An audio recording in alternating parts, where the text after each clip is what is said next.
आपल्या बागेतील रोपांच्या उत्तम वाढीसाठी त्यांना भरपूर फुलं यावीत यासाठी 16 पोषक तत्वांची आवश्यकता असते.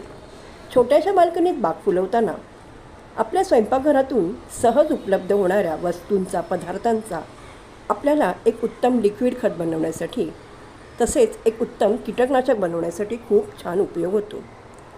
रासायनिक खतं, रासायनिक कीटकनाशकं यांपेक्षा घरगुती खतं आणि घरगुती कीटकनाशकांचा वापर केव्हाही उत्तमच.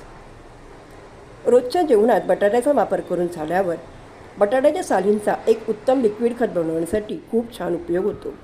कारण बटाट्याच्या सालींमध्ये भरपूर प्रमाणात पोटॅशियम व फॉस्फरस असते आणि याचा उपयोग आपल्या बागेतील फुलझाडांना भरपूर फुलं येण्यासाठी होतो.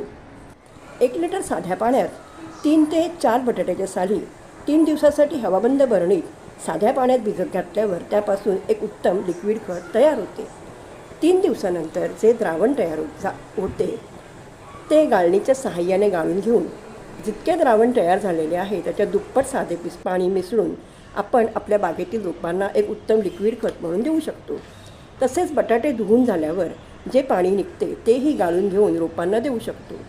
बटाटे उकडल्यावर जे पाणी उरते ते पाणी चांगले थंड झाल्यावर त्यात थोडे साधे पाणी मिसळून आपण रोपांना देऊ शकतो. बटाटे उकडताना त्यातील तत्त्व पाण्यात उतरल्याने बटाटे उकडलेल्या पाण्याचा उपयोगही एक उत्तम लिक्विड खत म्हणून होतो.